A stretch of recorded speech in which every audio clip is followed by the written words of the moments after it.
today. One of the sort of sectors within the SME tech stack that we've been looking at is food tech. Well, and that's a very all-encompassing term. Any sort of technology that has something to do with food. So that's everything from cloud kitchens to delivery aggregators to I mentioned the POS systems for restaurants, et cetera. That sort of all falls under the umbrella of food tech. And who better to chat with about this topic than Uber Eats, which is one of the leading food delivery apps out there. I think we've all heard of it. And so we're really excited to hear from Thabang. We're going to have a little bit of time for questions after that. So welcome. Thank you. My ear seems to be a bit too small for this.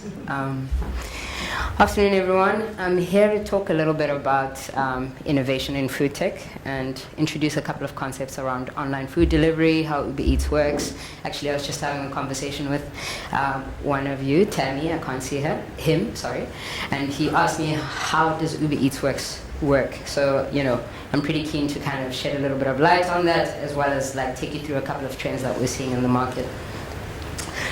First off, I think I'd like to start with a couple of figures. So, online food delivery, the market is about $343 billion in terms of the global revenue that is expected to be achieved in 2022. And it's really seen as a growing market. So it's projected to grow about 9% from a compounded annual growth rate up until 2026. So this is a really, really big market, and it's also quite a nascent market. So to hear these figures is quite impressive, and to kind of put it in context, this is about a third of the sort of restaurant food industry. And this is a market that's only been around, for less than, I would say, 20 years overall. From an African perspective, the revenue projected for 2022 is about $3 billion. And, for a market, again, that only started in Africa around 2025, this is pretty massive to achieve in about 7 years' time. But if you kind of think about the rest of the rest of the world, China, is such a big market, and that's probably the more mature, or one of the more mature markets, and that's about, they contribute about 46% to this global revenue figure. So we still have a long way to go from an African perspective, because it is a sunrise industry. In COVID terms specifically, so between 2019 and 2020, the industry grew about 55%. And just by a show of hands, who started using online food delivery only after COVID happened? Yeah, you were part of the 55%. I mean, I'm sure, especially in South Africa, if you think about it, we went through a level 5 lockdown where not even restaurants were allowed to operate, and we could only get access to essential goods. And that really, really taught us a hard lesson from an online food delivery perspective, right? But as soon as restrictions were eased and delivery only was, introduced into the market, we saw significant growth. And a lot of people started adopting online food delivery because that was the only way they could meet their needs. And at that point in level 5, as I spoke about, where we couldn't deliver food anymore, Uber Eats and a lot of other online food delivery companies had to pivot extremely quickly to react to this to react to the change in consumer needs and the environment where we could no longer deliver what we could. Overall, in 2021 alone, 52 million people used online food delivery. And that's only about, I think, give or take 5% of the Africa population in general, which is, as I mentioned, for 7 years, I suppose it's a pretty good number. But there is still so much opportunity, especially if you think about growing urbanization, if you start to think about better smartphone penetration within the continent, the addressable market becomes really, really, really significant. So just maybe to explain a little bit about the online food delivery landscape, it's predominantly made of two specific subsets, right? So you have platform to consumer businesses, which are pretty much like your Uber Eats and other sort of marketplace type companies. And then you have your merchant to consumer category. So platform to consumer really are companies that allow for merchants who don't really have their own delivery capabilities to be able to deliver their goods or food to customers. Whereas merchant to consumer also speaks to, direct channels, such as like apps as well as websites. So think about your Debonairs, your KFCs, etc. And what's interesting is in Africa, only 30% of the online food delivery market is from the platform to consumer space. Whereas globally, 70% of the market is made up of this. And for merchant to consumer, we have a really, really well-established merchant to consumer segment within the African continent. Specifically, the big players in South Africa, like Debonairs, who came in quite early, are really big players in South Africa, followed by KFC as well as McDonald's. And globally, this is less pronounced. You're seeing a really big adoption of platform to consumer, but I think this is something that's probably going to grow over time. So just to maybe break down a little bit how platforms work, and I'll use Uber Eats as an example. So if you think about what Uber Eats does, I'll speak about Uber Eats specifically. If you think about what Uber Eats does, so we basically buy delivery services from courier partners, right? Or delivery people. They are independent contractors, and what we do is, or rather what they do is they sell their delivery services to us. And we sell delivery services to customers. And we sell basically digital lead generation capability to merchants. So all we do is basically, we say to merchants, hey, listen, we can give you access to a really big customer base that we have through either our rides business or just generally on the Uber Eats platform. So we can give you access to a market that maybe you haven't been able to reach as a physical location. And then So that basically allows them to get new customers altogether. From a consumer perspective, obviously you have the ability to get whatever you need through our app, right? So we've gone way beyond the food delivery space and ventured into what we call new verticals, which is basically anything non-food. And basically from when we launched it in 2021 in response to the COVID regulations, we've grown about 1,800% since then in that category. So it's a very big market. And I mean, I'm sure you guys have seen, other people coming into the grocery space, such as your Checker 60, etc. It's really, really an exciting space to be in. But in any case, so consumers get the benefit of getting access to whatever they need, whether it's food or other kind of goods, through the app. Merchants get the benefit of getting more customers that maybe they were not able to reach through their physical location. And delivery people basically get earning opportunities, and they get to maximize the kind of earning opportunities within our platform. If you take a step back and think about the consumer online delivery preferences, so what we're really seeing is about 22% of consumers worldwide, and this is a survey done in 2021, 22% of consumers want their grocery and convenience goods, or alcohol in this case, delivered within 1 hour. That's their expectation. That's kind of how the market has really changed. People have gone from, willing to wait about a day or so to really wanting it now. And I think that's been really shaped by, the COVID space. And at least about 70% want this within a day.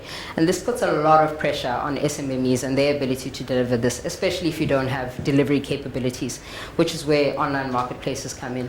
And if you look at the rate of purchase that happens online, over 70% of it happens on online marketplaces. And the hypothesis here is because you can get more things, access to different types of products in one place.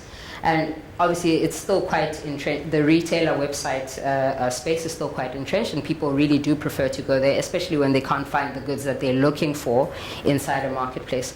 But we are seeing a lot of different types of ways that people are purchasing goods and getting them delivered to their homes. So you have social media purchases. I'm sure you've all interacted with Instagram shops, where people sell whatever merchandise that they've imported via Instagram, and that's really becoming a popular way to purchase. But the top two, I would say, or top three rather, brand, retailer websites, as well as online marketplaces being top of that list.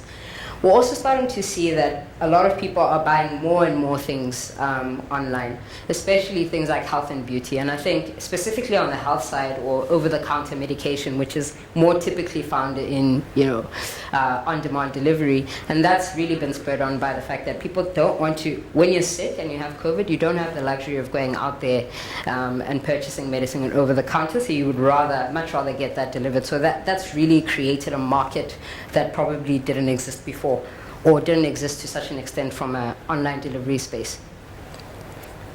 And if we think about like how platforms have really responded to this opportunity is, we've really tried to like look at all the different adjacencies we can get to outside of food delivery. So especially things like, what we're seeing is a rise in dark stores, and I'll talk a little bit about this, but we're seeing a rise in dark stores because not only have platform delivery companies seen these opportunities, but also SMMEs. They've realized that actually people want to get access to convenience goods, and that they don't need the kind of capital-intensive sort of big stores that your typical retailers have to deliver things like bread, milk, ice cream, etc. to people. And what's super interesting is on the Uber Eats platform, actually one of our top 5 selling stores across the country is a dark store. And they provide convenience goods to the public, and they're doing really, really well. And we're trying to kind of give other merchants sort of tips on how to kind of replicate that model, because it's a really low friction way to get into that market. In any case, you will see there that we've explored convenience, we've explored alcohol, personal care, pharmacy, as I mentioned, over-the-counter medication, and we've started piloting a women collective initiative where we've basically gotten 6 SMMEs, women-owned SMMEs, to sell things like flowers. And one interesting thing is like white roses was the most popular purchase on there, and we tried to deliver it within 1 hour. And it's quite interesting that as soon as sometimes people don't really know that they want a product specifically on demand, but as soon as you make it available to them, then all of a sudden they'll pick it up. So we're trying as many different types of iterations or adjacencies to our business to kind of get things to people as quickly as possible, or within the hour, as I demonstrated, or as consumers have demonstrated they want in the previous slide. So finally, what are the key emerging opportunities? Right, so what we're seeing from looking at our competitors, looking across generally within the online food delivery space, is we're starting to see a real need here for delivery as a service. So I know we were speaking a lot about software as a service earlier, and there's an emerging term around delivery as a service. So what does this mean? So this means usually it's when you have your own existing channel that you probably sell to customers. Maybe you sell for pickup only or something like that, but you don't really have the delivery capabilities or want to build the delivery capability. So what you do is you partner with a platform company to use their logistics and basically their scale to be able to deliver for you. So recently Uber Eats has partnered with KFC on this. KFC has their own delivery app, but we've augmented some of their delivery capability through delivery as a service, and there are a lot of other partners in the market as well who are trialing this method. Then another interesting one that's coming across, and I think it notably started in the Middle East and has spread across to Europe, and actually there's a couple of players who've launched in South Africa as well, is quick commerce. So basically quick commerce is when you sell new verticals, convenience and grocery and alcohol, those kind of products, so very quick non-perishable goods in 15 minutes, to be delivered in 15 minutes or less. So the value proposition is speed. And what we've seen in our research is 19% of people are willing to pay more for quicker delivery. So this is where this kind of niche space is coming in. And how these players are tapping into that is opening dark stores in densely populated areas in order to be able to reach their customers a lot quicker. Autonomous delivery, not something that's really explored in the African context, but it is something that is being trialed in the US and in Europe as well, as basically using drone technology, robots to kind of deliver do that last mile fulfillment for customers, and this brings in a lot of efficiencies. But the autonomous vehicle space is not it's still pretty new within the African space, so not something that it's more of a global trend than an African trend. And then virtual brands. So virtual brands is an interesting one that's been around for a couple of years, but has grown in popularity. And this is when a merchant, so let's say, shop A or restaurant A that typically sells fine dining, wants to really either one, experiment with their menus, so try out maybe less fine dining opportunities just to tap into a different segment. So what they'll do is they'll set up a delivery only brand where they experiment with different types of cuisines to reach a different demographic, so that they can expand their customer base, or generally just test whether their menu items will make a lot of sense if they serve them in store. Dark kitchens. One of the earliest dark kitchens in South Africa is a company named Oishi. I think they launched in 2012 roundabout. So this is also quite a trend that's been around for a while. But basically all it means is you set up a delivery only shop. This saves cost in a lot of ways. You don't need to basically hire a lot of staff to tend to in-store customers, so you save sort of overhead costs. You also don't need to, get the right location per se, or rent in high rental fee areas. So you can rent sort of just out of the city where the rental is a bit lower, but you still have access, through delivery, you have access to a broad range of customers. So this is very attractive for a lot of reasons. It's quicker to kind of get set up. You can pretty much sell anything really from there, as long as it's licensed, especially if it's food, and you get to kind of you lower costs, really good volumes. So it's a really popular method that we're seeing, especially in the townships actually, where we're seeing a lot of the informal restaurant sector setting this up for delivery, just to get access to more customers. Lastly, a trend that we're seeing here is sustainability. There are a growing number of consumers who are really concerned about waste from food delivery, and so online food delivery companies are starting to look at ways that we can improve the packaging that merchants use to sell their products, so that overall we reduce the waste. But this is a bit nascent, and it's something that's still kind of growing. Thank you. That's what I have. I hope you took away. Great, that was awesome. So we have a couple minutes for a little Q&A. If anyone has, we have a question already, so good. We'll go right to that. Thank you. Hi. Hi. Hi, Thabang. Thank you so much for your presentation. I'm Selena. I'm the CEO of a startup here in South Africa, where we host a community of data scientists. I think delivery as a service is really an exciting space. I see it becoming more and more relevant. I was wondering how you also reconcile the challenges of payment, because as SMMEs or these new businesses come up that are not so much trusted, people are very reserved about making payments to them before they see the goods.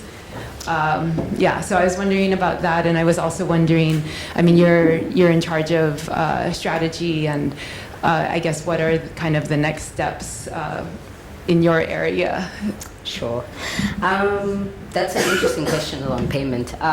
From a delivery as a service perspective, specifically in what we look after in Uber Eats, we really just focus on enabling last mile fulfillment. So less around creating the ecosystem of products, like we have a competitor such as Order In, for example, who take care of the customer facing things. So they take care of like creating the website, creating all of those different things that enable sort of merchants to be available online and trusted, as well as the last mile fulfillment, whereas we just look at making sure that where you are able to deliver in the last mile. So we haven't really thought about payments specifically and how that friction, but it is something I think now that you've raised, it's something that we should probably think about a lot more to make sure that we increase the trust from that perspective. So thanks for that. And then what's next? Pretty much the 6 things that I put up there. I think delivery as a service is a really big bet for us. We are seeing that obviously as people want while really want to expand into food delivery, but really don't want to invest in delivery capabilities, that's a really big opportunity for us to use our scale to enable them. The second one is doubling down a lot more on the non-food sector. I mean, food delivery, it will continue to grow and it will continue to be our core, but I think what we're exploring a lot more, where the market is even bigger than the online food delivery business, is within the grocery and convenience space. So we're really trying to kind of get into that space a lot more. Anyone else?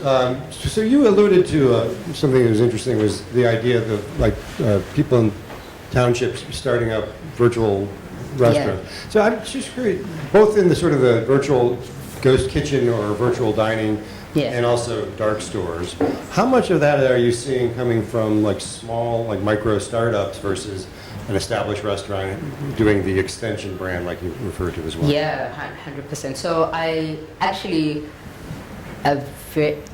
probably more than 90% is from the SMME world, more than it is from the enterprise side, because, like I said, it's The barrier to entry is. Sorry? The barrier to entry is. Yeah, the barrier to entry is really, really low, right? So the costs are low.